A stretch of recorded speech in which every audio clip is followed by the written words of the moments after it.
Welcome to Healers Talk Healing, the podcast where we gather to explore the art and science of holistic healing, uncovering the secrets to a happier, healthier you. I'm your host, Nina Ganguly, and together we will delve into the intriguing world of holistic healing, delving into the mind-body connection, ancient wisdom, and natural remedies. Get ready for enlightening stories, thought-provoking expert interviews, and practical tips that will empower you to unlock your true potential and embrace a vibrant, balanced life. Whether you're an experienced wellness enthusiast or simply curious about the power of healing, join us on this exhilarating journey as we share the wisdom and insights that can truly transform your life. It's time to embark on a voyage towards a happier, healthier you. So, without further ado, let's dive into the captivating world of Healers Talk Healing. Welcome to this episode of Healers Talk Healing. Today, I am incredibly fortunate to have Kristi Sandeno join us, a true maestro in the symphony of healing and personal empowerment. With over 3 decades of dedication and expertise in the healing arts, Kristi weaves together intuitive guidance and a profound understanding of the healing journey to guide her clients through life's pivotal transitions. Kristi isn't just a practitioner, she's an embodiment of the healing journey itself. As an experienced breathwork practitioner, coach, and energy healer, she orchestrates sessions and ceremonies that serve as a beacon for those seeking to clear the fog of limiting beliefs and patterns. Her approach isn't just about healing, it's about empowering individuals to craft the life of their dreams. In her toolkit, Kristi holds an impressive array of modalities.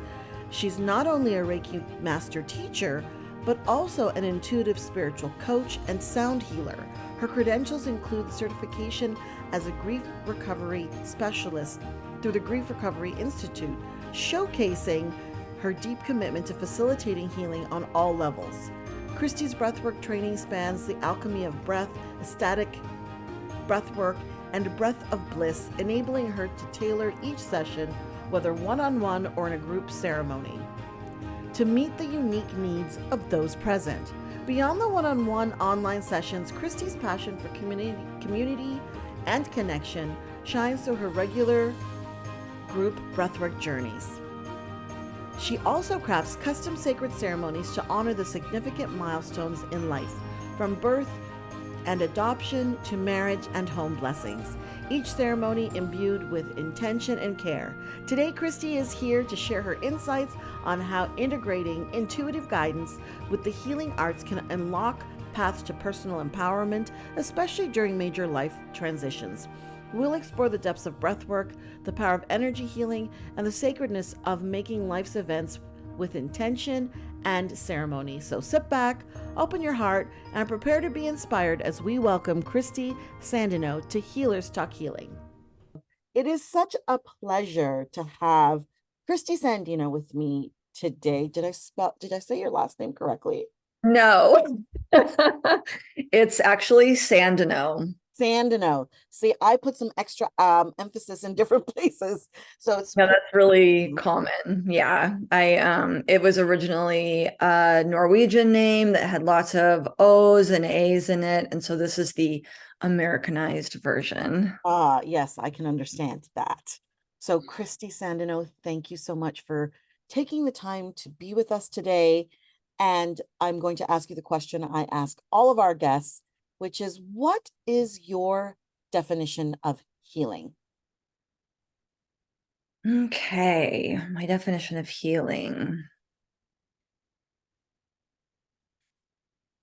I like to start with a breath, part of my practice.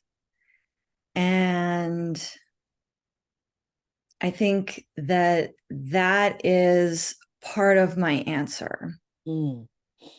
Is that when I want to do air quotes around the word healing, because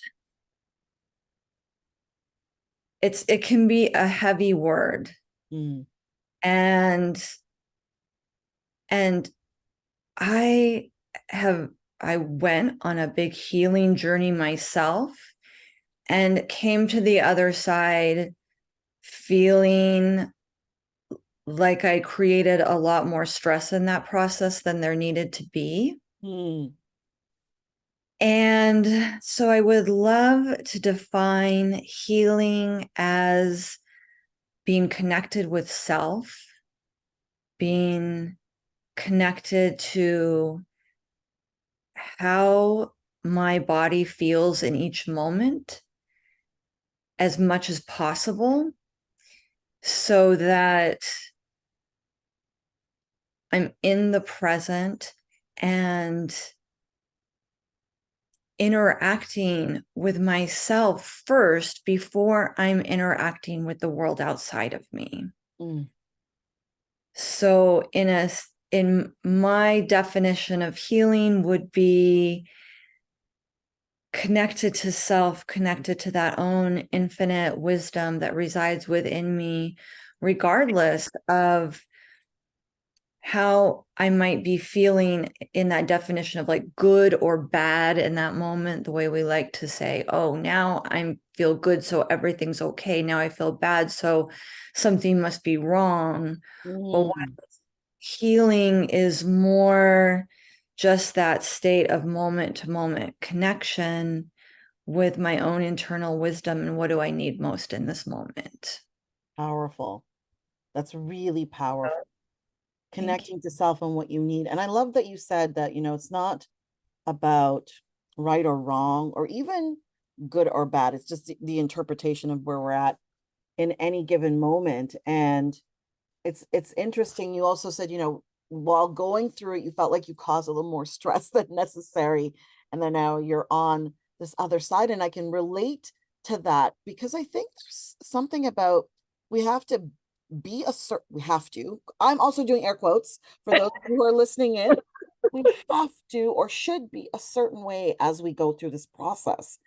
And the interesting thing is, what I noticed is, even though you and I could sit in the same room and receive the same information, the way we process it, the way it's going to land for each one of us is going to be different.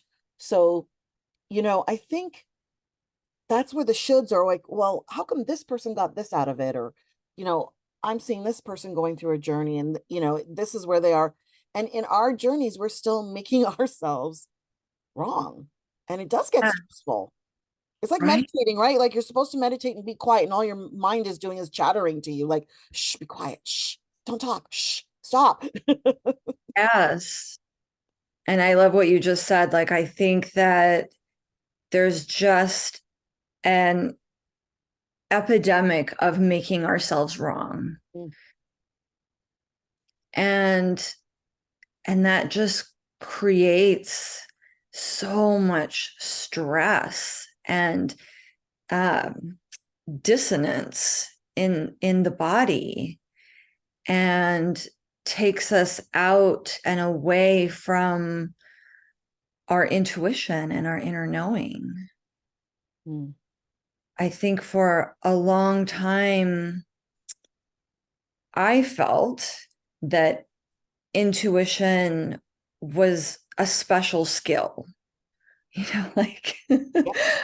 something, like, oh, when I used to hear, 30 years ago, someone say that they were intuitive, I would think, oh, ooh, wow. And now that, I've spent time connecting with myself and really developing my own intuition, I realize that we're all intuitive. It's part of the package that we come with, just like, being able to see or hear or taste, to whatever degree each of us are able to do that. Not everybody comes with all our senses, but fully on board. But I do believe that intuition is one that we all have across the board. And if it was taught at home and taught in school, we would all grow up connected to divine source, to our inner knowing, to our greatest good. and we could avoid this constant self-doubt and second guessing and wondering, am I doing it right? Should I do this or should I do this? Should I do this food, or, should I be vegan? Should I be keto? Should I be, all like, and that conversation can be in any realm, but that's just an example. But we live in a time where there's no shortage of information on any topic, which is such a blessing. But if we're not connected to our inner knowing, it can be so confusing. Mm-hmm. It's interesting that you say that. And you did use like keto or, paleo or whatever. Right. There is no one size fits all in anything. In like, you get a top that says one size fits all. No, it's not Not. true. It's not true. And I've seen that in even my own, not just my own healing journey, spiritually and intuitively and all of that. But, even like when we're looking at nutritionally, it's not one and done. And it's not a done. There's never a done. We're always continuously growing and dealing with those things that have had us question who we are. Are we worthy? Are we enough? Am I doing it right? I think that's a question that runs in everybody's mind, is, am I doing it right? But it is, what is it that we need to do right? And part of, I guess, the healing process is getting to a place of understanding that there is no right or wrong. It's just an is. Yeah, it's our own path. Mm-hmm. We get to do our own path. And the only way to really, feel, that it's, again, air quote, right, because there is no right, is by moving connected to our own heart and our own light. So if we are looking at someone outside of us, which is, of course, we all fall into comparison. It's completely normal. And I would never say, oh, stop comparing yourself to other people, because, we want to minimize that, but it's just impossible in the world we live in, of social media and billboards and everything that is around us, magazines, whatever content we happen to even glance at as we check out of the grocery store, to see something other than how we look or feel or are operating in the world, and think, oh, they're doing better than I am, or maybe my life should look like that. Or, I just even think of like the magazines I see in the checkout line of the grocery store of like, top 10 healthy summer recipes. And, just like, well, I don't have any, I don't have like a top 5 summer recipes. I don't know. Should I have top 10 recipes for every season? Oh my gosh, it's so true. I mean, just small little things like that. This the world that we live in, that has been created. We create some of it. Some of it's been created for us, in our upbringing. And I think there's one question that keeps coming up as I'm talking to, is, how do we become more connected to self? Like, what do you think that is? Well, I think it's through our practices. Mm. So for me, I started with energy healing. I meditate, and one of the most important practices I use both in my life and in my practice and what I offer clients is breath work. So breath work has been life-changing for me. And you can do tiny little, like, bits of breath work and feel a shift in your state of being, all the way to, in something like holotropic breath work, they have sessions that go, 7-8 hours. But you don't need to do a 7 or 8 hour breath work in order to have monumental shifts in your state of being and your connection to yourself and your intuition. So for me, as I started practicing breath work, I became much more attuned to my own nervous system and the state of my body. Mm.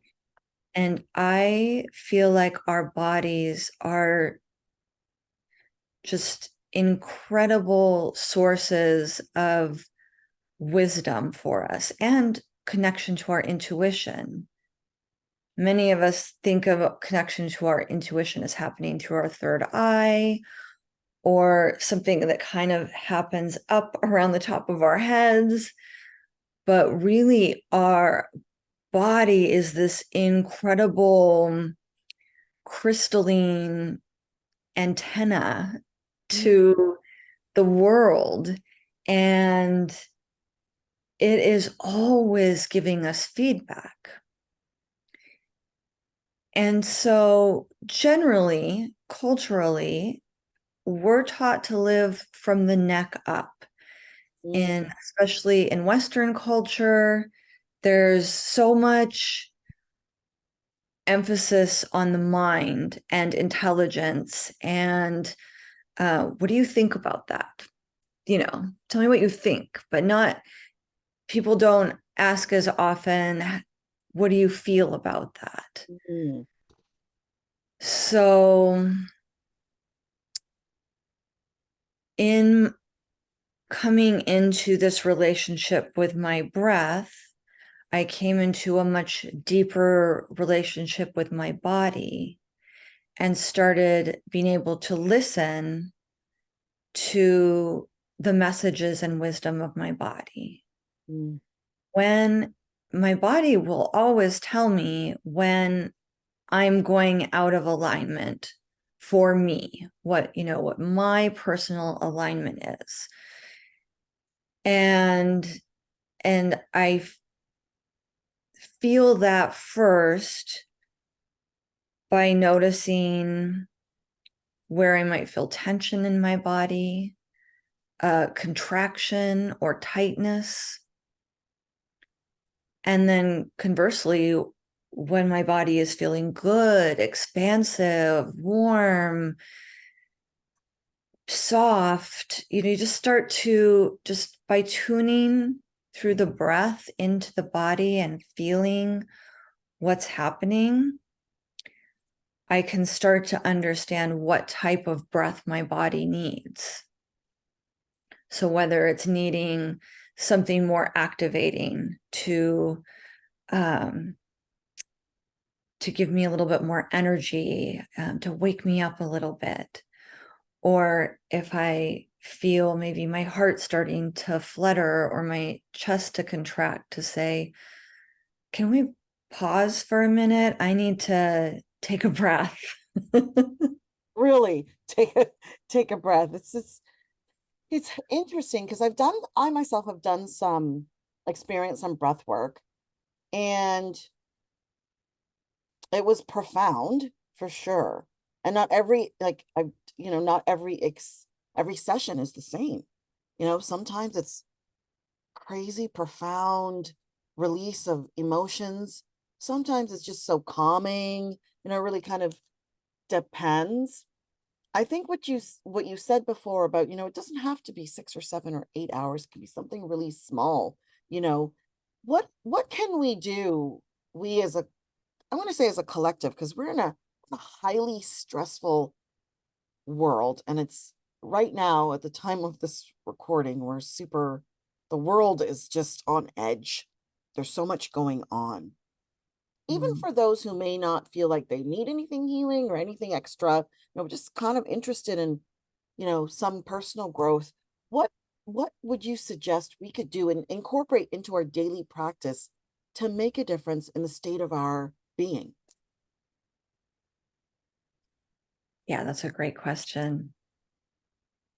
Something I love is, I mean, I always love things that are simple, first of all. Oh, we have enough complicated. So if you're listening to this at the very, even, you know, whether you're listening to this and you've never done any breath work before and you not really, you know, knowing maybe even what we fully mean by that, or you've been doing breath work for the last 30 years, this is something that is great for everybody. If you extend the exhale longer than the inhale, it's always going to be calming for your nervous system. wow. So what I like to do is just make it very easy. Inhale to a count of 4, exhale to a count of 8. And when you inhale, it's through the nose. And then exhale like you're blowing out through a straw. Hmm. So I'll demonstrate it once just so it's super clear. And then maybe after I demonstrate it once, we'll just do 3 together so that if you want to follow along, you can. And this is something you can do with your eyes open. You can do this while you're driving. You can do this. This is not some kind of, you know, so deeply relaxing thing that it's going to take you out of your conscious awareness. It's just calming the system. Hmm. So it looks like this.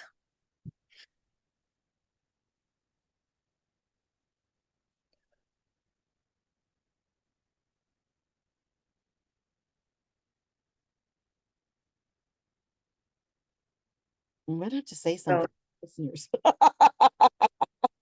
what? The listeners, those that are listening, you know, those that see us, they can see it, but maybe, do you want me to count? When we do it together, I'm going to count out loud. I just wanted to do, for those who are watching, just to be able to see, because sometimes someone describes something to me, like say something like blowing out through a straw. And depending on the person, I mean, I could go into questioning around that. I could be like, wait, what kind of straw? What is it, a big straw? Is it a little straw? I You love know, I know. It's like, okay, so is the straw long? Is it short? Is it metal? Is it glass? Okay, I get it. Totally, totally. so I personally am extremely visual. So I like to see things, but of course I know a lot of people are listening. So the next 3 breaths, I'm going to count while we breathe together. So in through the nose, inhale, 2, 3, 4, and out through the mouth, 2, 3, 4, 5, 6, 7, 8. Inhale, 2, 3, 4. Exhale, 2, 3, 4, 5, 6, 7, 8. Inhale, 2, 3, 4. Exhale, 2, 3, 4, 5, 6, 7, 8. Yeah, I'm calm now, which is great. And I will share with the listeners what was going through my mind. Exactly what you said. What kind of straw? Oops, I'm not, my mouth is not. And I'm like, oh, Right. I'm having a straw.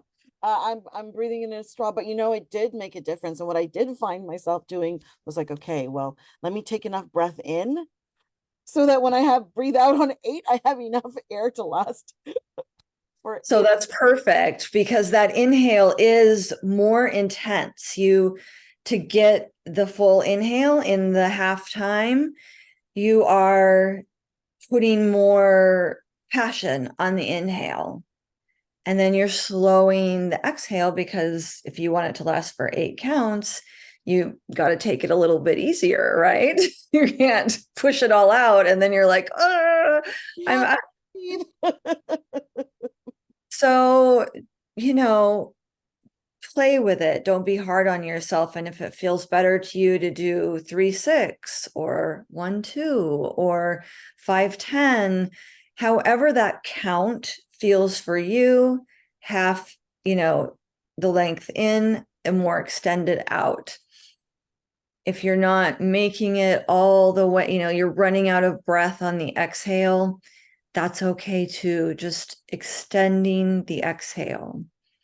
Now, what I recommend to do with this breath is set the timer on your phone for an hour. And when the timer goes off, do this breath 3 or 5 times. And then just press the little, restart on your timer again, so that roughly once an hour, the timer goes off and you get to do this breath all throughout the day, taking these little moments out of your day to connect in with yourself. How am I feeling right now?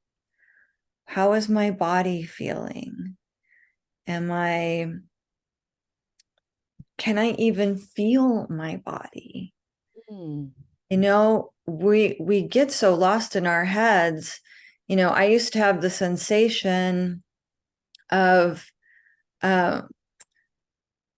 really not even knowing what was happening in my body. And when I would start to, in the very beginning of my breath practice, calm myself through breath, after a few minutes of a calming breath, such as the one we just did, all of a sudden I would start to notice, ooh, I'm really cold, or I'm really hot, or like I hadn't even really been aware of the sensations that were happening in me or around me. I was so disconnected. So my next question is, because we got so quickly right into demonstration, I forgot to even ask, what is breath work? How does it work? What is it doing to help us calm down? Yeah. So, I think it's great that we started with a demonstration, because a lot of breath work is very experiential.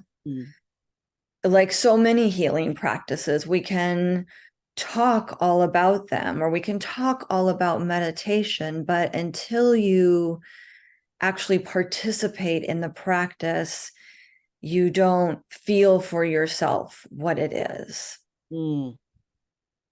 But it's important to talk about it, so we will. So breath work, is a huge umbrella word for consciously controlling the way we breathe to impact our physical body, our emotional body, our mental body, and our spiritual connection. That's, I guess, off the top of my head, the best one. But breath work, I think, was mentioned about 7,000 years ago in yogic text. So it's definitely not a new practice. It's been around for thousands of years. And more recently, in the last probably 20 years, maybe even more like 10, there has been a lot more interest in studying breath work and its benefits. And it's been found to lower blood pressure and improve symptoms of ADHD, to help people who are experiencing autoimmune issues. It can be used for focus and concentration, for relaxation, for energy. So there's an incredible amount of benefits to implementing breath work in your life. And I mean, one of my favorite uses, even though I've talked so much about the body, one of my favorite uses for breath work is that connection to source. Because as we do breath work, we can alter our brainwave states and go into altered states of consciousness. And we can access these beautiful, expansive states of awareness where we receive all kinds of intuitive guidance, divine guidance, messages from our ancestors, deep downloads of creativity and inspiration. So the benefits are myriad. The practice is really these different patterns of breath, and the key is using them very consciously. So the breath is one of the only, it might be the only part of the nervous system that both works unconsciously, automatically, or that we can alter it with our conscious mind. So, like our heart rate, well, I think there's probably studies now that show we can work with the heart and alter the heart rate through breath work. But in the past, it was believed that, our heart does what the heart does, and we don't have any conscious impact on our heart beating. Yeah, I know divers are able to do the free divers. They actually they slow down their heart rates so that they can dive longer down and further. Yeah, so free divers use breath work. Mhm. People in the military use breath work. Olympic athletes use breath work, as well as, just people like me, just your normal everyday person who's not, trying to win a gold medal on the world stage, but would just like to live in a way where I feel expanded states of joy and gratitude and freedom. I love that. Expanded states of joy, gratitude, and freedom. Join the Miracles Directory where healers connect and wellness begins. Join a community of trusted holistic professionals or find your path to healing and peace. Visit themiraclesdirectory.com. Start your journey today. So it's so funny about those crazy thoughts. You're right, Kristi. Like you start paying attention to more like, oh wow, I do this all the time. Like I realized I create drama in my brain all the time from a little tiny little thought. I'll go back to something that happened in the past. Oh my gosh, and then this is gonna happen. And then I have to interrupt myself to be like, this is not happening now, Nina. This is like now you're making a whole new scenario. Like maybe I should have said this or I should have done this. And I'm catching myself a lot more and realizing how much angst I cause myself on a daily basis because I'm Yeah. creating all these extra dramas. I'm a drama queen. I should write more, I think, with the dramas I create in my head. Maybe they could become some Netflix mini series. Who knows? I But think we all probably have a Netflix mini series going on in our minds, on and off. probably, probably. Yeah, With conversations that we create with people that actually usually don't even manifest. no, and I've been in crazy moods because I've created this whole thing in my head, and then the person I see in the next 10 minutes is like, why are you so like I just didn't do anything. I just walked in the room. Like, yeah, but I had a whole scenario with you in my head before you got here. I never really knew. And I think part of, we were talking about the consciousness and opening up and understanding what that actually means is what I've learned anyways over the, past few years, and specifically in this last little while, like it's amped up, is what is actually really going on in here. I've read a lot of books, I've done a lot of work, and finally I think I'm in the place where I can say to myself, stop that, Nina. Like, stop that. That's not working for you.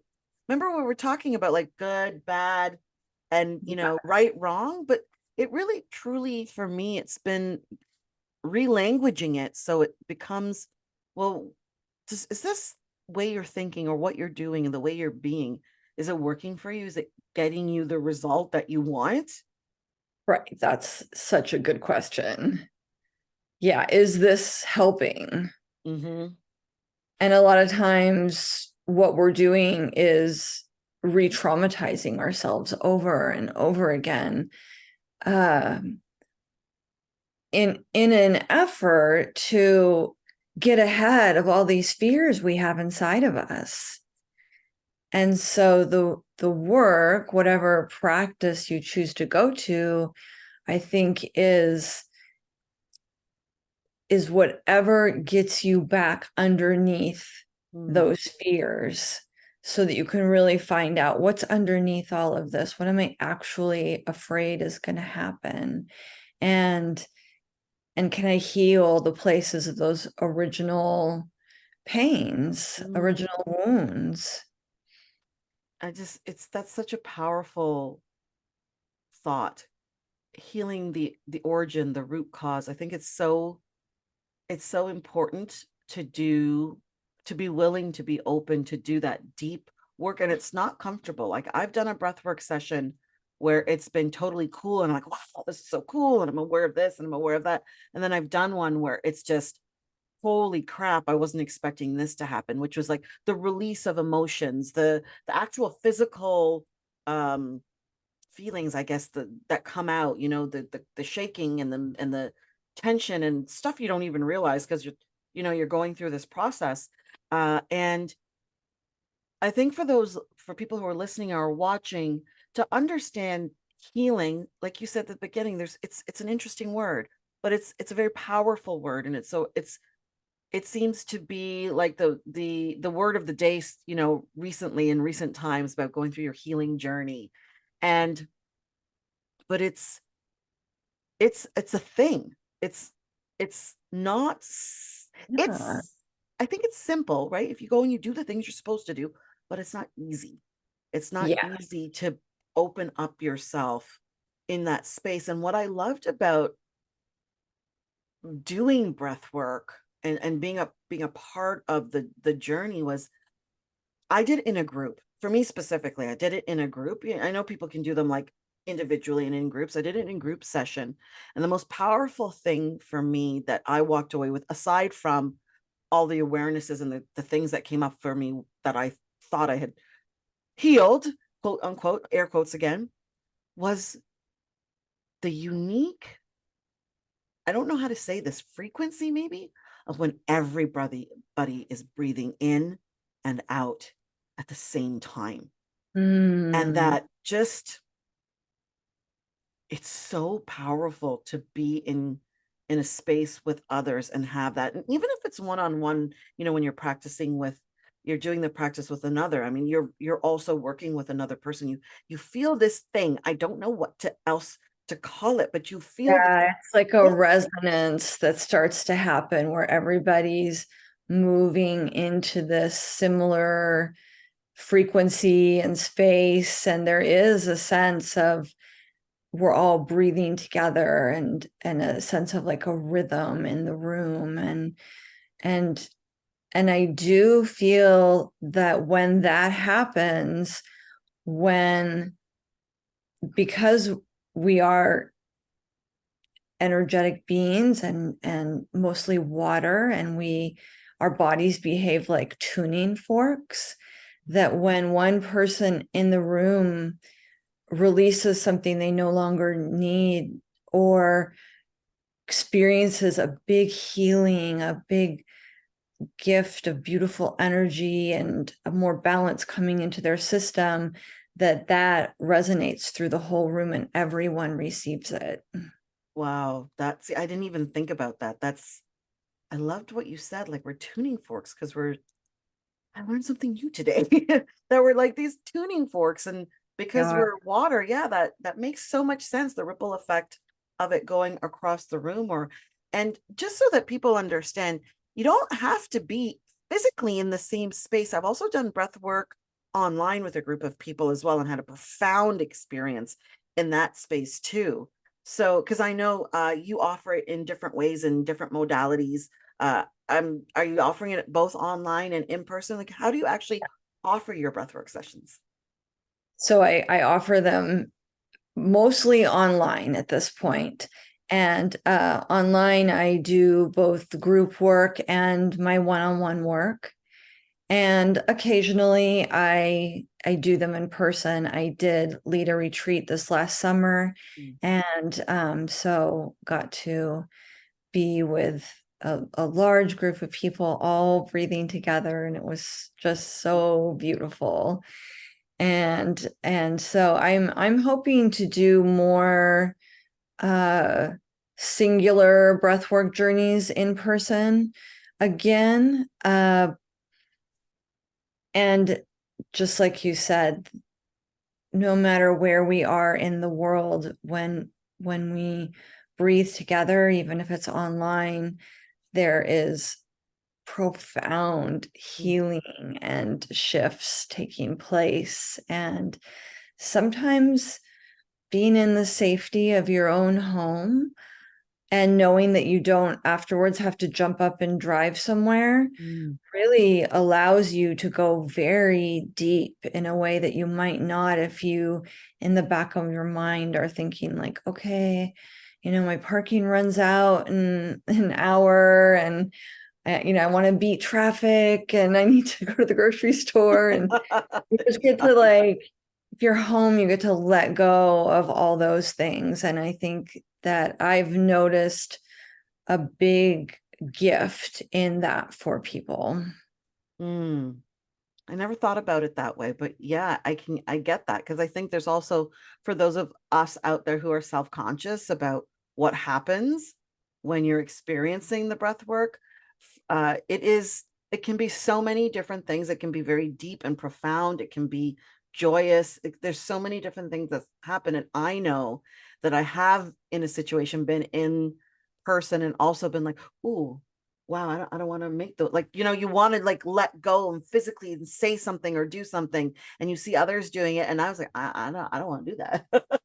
But I think that if I was in my own space in that moment, I would have been more open because I could put myself on mute. I, do the Right. work or, however it is that you want to go about doing the work. So I think it's great that you brought that up where, wherever anybody feels comfortable to do the work. And it's so profound. And I did want to ask you another question before we kind Yeah. of round off our time together, because you're also a Reiki healer, and Mhm. as am I. But how do you or do you incorporate Reiki healing as you're doing the breath work? Like, what does that look like? Or there's no other or like what does it actually what's it look like when you're in that situation? It depends. I don't, I know that you practice Reiki as well. Mm. And once you've done it for a while, I know this happens to a lot of Reiki practitioners when someone around you needs Reiki, or, a pet or a situation, it like turns on in your hands. You feel the energy just start to pour through. So I usually just use that as my guide. Mm. And so whether I'm when we learn Reiki, we also learn distance Yes. healing for Reiki. So again, you don't have to be in person. So whether I'm in person or online, if I feel the energy turn on, I just use that as a signal from divine source to send Reiki energy into the space or to the person that I'm working with. And again, that can happen over any distance, time, space. We can send Reiki without going too far off into a tangent into the past, into the future, into other lifetimes. So it's really, once you understand the nature of energy and that we're shifting timelines all the time, and that linear time as we know it only exists as a construct in the 3D, and that really we aren't limited in any way. Yeah, that is, it's funny you're saying that, and all I'm thinking about is the last Loki show that I watched. That's really, if you watch any of the Marvel stuff, yeah, I'm gonna geek out for a minute, and you watch Loki, that's exactly what he's in right now. He's in this place where they're shifting through timelines and meeting different versions of himself. But I this is a big concept, is shifting time, and the construct of linear time, and the concept of 3D and 5D. And boy, we could have a whole new whole Right. shows upon shows about it. But my request is for those of you who are a little like, okay, this is a little like, I'm not understanding. I would really invite you to do some searching and Googling and talking to the people. Because if you're listening to this podcast, you're more than likely interested in what we're talking about. And if it's a concept that's come up for you for the first time, I would say look into it. And the reason I'm saying this, is because I was such a non-believer, woo-woo, this is no way, until, oh my gosh. So I started my healing journey in 2007, but didn't really understand this part of, and like this part of the healing till very, very recently, to be honest with you, maybe the last 6 or 7 years. And the one thing I will say is that in understanding how energy works, and the shift between linear time and quantum physics and all of that, for me, gave me personal freedom. It's like, oh, I'm not tied to anything. And you said something about sending Reiki healing to the past and into your past lives. And I believe, and I'm assuming you believe, since we talk about past lives, that we keep coming back, and we choose to, take on these lessons. And sometimes I ask myself, and I don't have an answer. It's like, what didn't you learn last time? Why are we doing this again? Take the time to just inquire, because it is freedom. I don't know if you felt the same way when you began to discover all of like this part of life. I felt like things that I formerly felt would be so difficult to change all of a sudden felt much more mutable and changeable. So it felt like a health condition that I thought, how will I ever shift this? When I started understanding a little bit more of how people work in the quantum, it all of a sudden felt like I could just see the path. Oh, okay. I'm an energetic being. Anything can shift. I'm not bound by genetics or DNA. Like, we've been told so much that there are things that we just can't change. And as people are researching these ideas more and more, that is proving to be less and less true. And hopefully that will continue to change as well, that it will, as more people see what's possible. I feel like we live in an ever expanding universe. I mean, the universe is literally expanding all the time.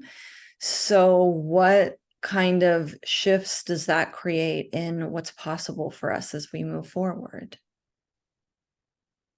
You're right. There's endless possibilities. And when we can begin to take that on, like, it's endless possibilities, it's going to, can you imagine if we looked at the moment in time that you and I are having this conversation, and what is happening out there in the world, which I'm not going to get into, but it's not great at the moment.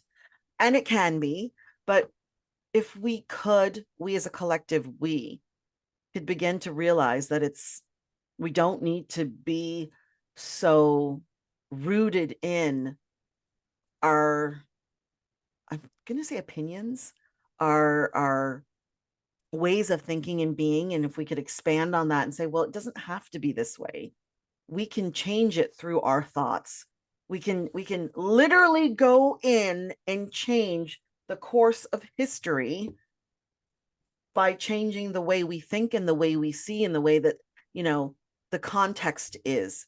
And I think what's so wonderful about the work that you do specifically is helping people reach within themselves to find that we are so powerful and limitless that we can change the narrative of the past, present, and future. Yes.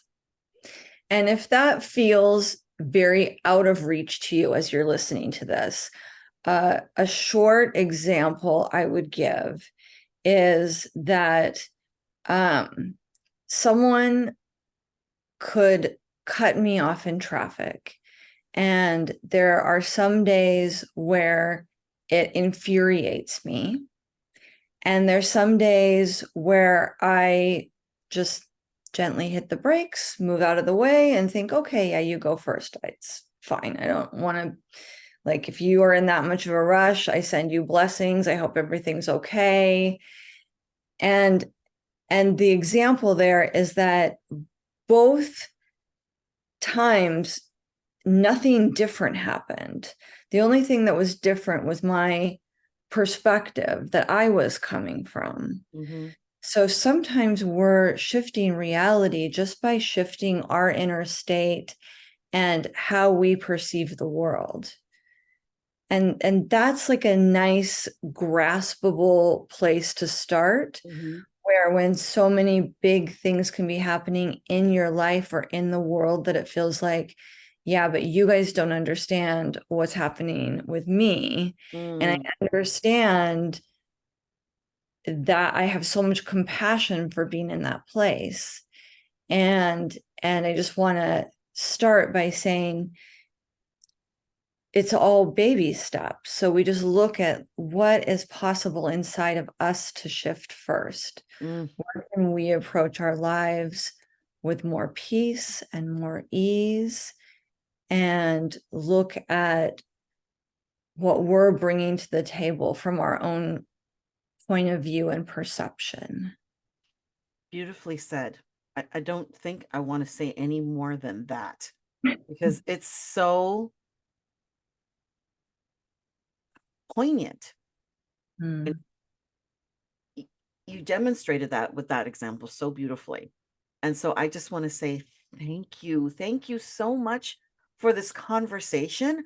I feel like could talk for hours and hours and hours. I know. I've enjoyed this time with you so immensely. And if you have enjoyed this time with Kristi, please do connect with her. You can find her on the Miracles directory, of course. And where else can we find you? I am on Instagram at I am breathing light with no spaces. And I also have a podcast, and you can reach me on Instagram through the podcast at Luminous Human School. And there's no spaces in that either. So that's probably the two easiest ways. And thank you so much for having me. This has been such a pleasure. beautiful. I can feel your energy through. See, you can feel it. I can feel it through my computer Feeling, screen. yeah. Okay, take care. Thank you for joining us today on Healers Talk Healing. We hope you've been inspired and empowered on your holistic healing journey. If you've enjoyed today's episode and want to continue learning and growing with us, don't forget to subscribe, follow, rate, and review our podcast. Your feedback and support mean the world to us. Remember, healing is a lifelong journey, and you have the power to transform your life in profound ways. Stay curious, keep exploring, and never stop believing in your own capacity for healing.